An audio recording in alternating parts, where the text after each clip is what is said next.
আজকে তো 31st night না? কয়টা বাজে? হ্যাঁ, আরো সময় বাকি।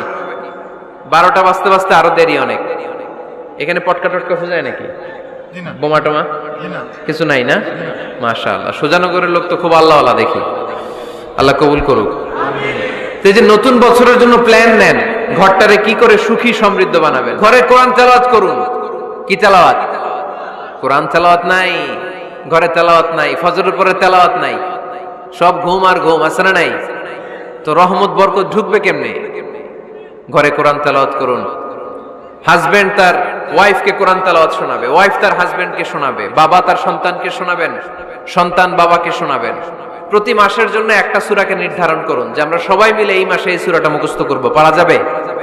আওয়াজ করে বলেন তো, সূরাতুদ দোহা এটা কি খুব বড় সূরা? কথা কয় না। সূরাতুদ দোহা কি বড় সূরা না ছোট সূরা? তো এক মাসে কি এই সূরাটা মুখস্থ করা যাবে না? কথা বলে। ওয়াত-তিনি ওয়াজ-যাইতুন ওয়া তুরি সিনিন, এটা কি বড় সূরা? এক মাসে পারা যাবে না? প্রতি মাসের জন্য একটা করে সূরা নির্ধারণ করুন। তাহলে 12 মাসে কয়টা সূরা? আওয়াজ করে বলতে হবে, 12টা সূরা। প্রতি মাসে একটা। আজকে তো 31st নাইট না? কয়টা বাজে? হ্যাঁ, আরো সময় বাকি। 12টা বাজতে বাজতে আরো দেরি অনেক। এখানে পটকা টটকা ফুজায় নাকি? বোমা টোমা কিছু নাই না? মাশাআল্লাহ, সুজানগরের লোক তো খুব আল্লাহওয়ালা দেখি। আল্লাহ কবুল করুক। এই যে নতুন বছরের জন্য প্ল্যান নেন, ঘরটারে কি করে সুখী সমৃদ্ধ বানাবেন। প্রতি মাসের জন্য কয়টা সূরা? 12 মাসে তাহলে কয় সূরা? 12 সূরা। প্রতি সপ্তাহে আপডেট নেবেন, খোঁজ খবর নেবেন, কয় আয়াত হইলো তোমার। স্ত্রীর খোঁজ খবর নেবেন, সন্তানের খোঁজ খবর নেবেন, কয় আয়াত হলো। মাস শেষে সবাই সবার কাছ থেকে শুনবেন, ঘরের বরকত বাড়ায় দিবে কে? এরকম ফ্যামিলি আমাদের সবার হোক, আমরা চাই না? হ্যাঁ, স্ত্রী তার স্বামীকে কোরআন তেলাওয়াত করে শোনায়, স্বামী তার স্ত্রীকে কোরআন তেলাওয়াত করে শোনায়, বাবা তার সন্তানকে কোরআন তেলাওয়াত করে শোনায়, সন্তান তার বাবাকে কোরআন তেলাওয়াত করে শোনায়। আপনার ছেলে মেয়েরা যখন কোরআন পড়ে আওয়াজ করে পড়তে বলেন, যাতে ভুল হলে শুধরে দিতে পারেন। এবং প্রতি মাসে যে সূরাটা মুখস্থ করবেন, ওই সূরাটা তাদাব্বুরে কোরআন করতে হবে, অর্থ জানতে হবে। মাতৃভাষায় কোরআনের অর্থ জানার দরকার আছে না নাই? তাহলে ঘরে কোরআন তেলাওয়াত করবেন। আল্লাহ রাসূল সাল্লাল্লাহু আলাইহি ওয়াসাল্লাম আম্মা জান আয়েশা রাদিয়াল্লাহু তাআলা আনহার কোলের মধ্যে মাথা রেখে কোরআন তেলাওয়াত করতেন। সুবহানাল্লাহ নাই? বিয়ে করছেন কারা কারা দেখে হাত তোলেন। বিবাহিতদেরকে সুজানগরে কি বলেন আপনার আঞ্চলিক ভাষায়? বিবাহিত বিয়াতি, আর অবিবাহিত আবিয়াতি। বিয়াতিরা হাত তোলেন, বিয়াতিরা। আবিয়াতি বেশি আজকে, বিয়াতি কম। হাত নামান। স্ত্রীর কোলে মাথা রেখে কোরআন তেলাওয়াত করবেন, পারবেন না? কষ্ট হবে? স্ত্রীর কোলে মাথা রেখে কোরআন তেলাওয়াত করবেন, এটা সুন্নাহ। আল্লাহ রাসূল সাল্লাল্লাহু আলাইহি সাল্লাম আম্মা জান আয়েশা রাদিয়াল্লাহু তাআলা আনহার কোলে মাথা রেখে কোরআন তেলাওয়াত করতেন। আম্মা জান আয়েশা রাদিয়াল্লাহু তাআলা আনহা বলেন, কানা রাসূলুল্লাহি সাল্লাল্লাহু আলাইহি ওয়াসাল্লাম ইয়াকরাউল কুরআন ওয়া রাসুহু ফি হাজরি ওয়া আনা হায়েদ।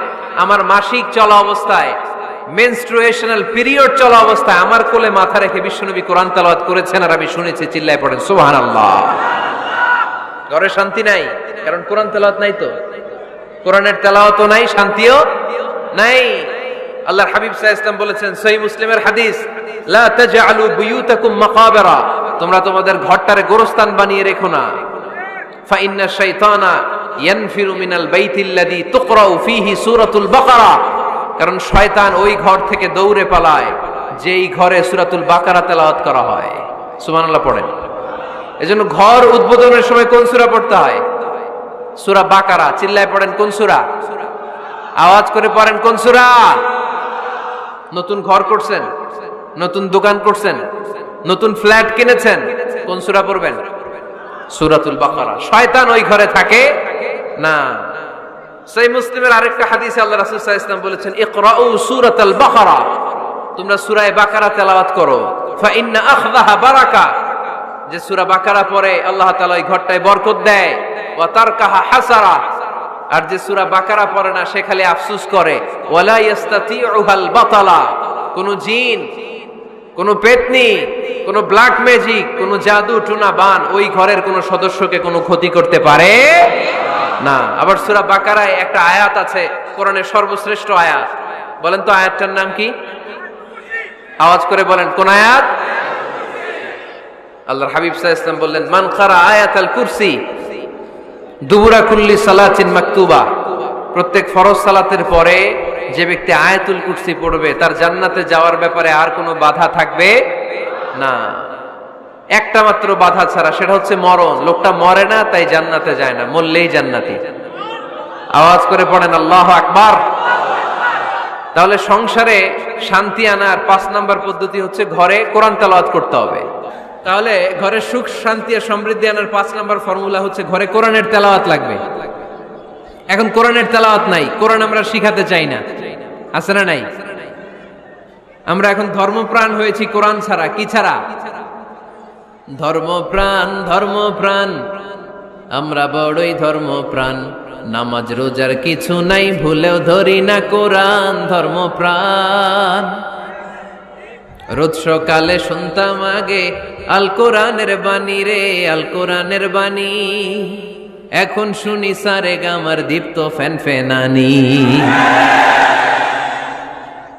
রোজ সকালে শুনতাম আগে আল কোরআনের বাণী রে, আল কোরআনের বাণী, এখন শুনি সারে গামার দীপ্ত ফ্যান ফেনানি।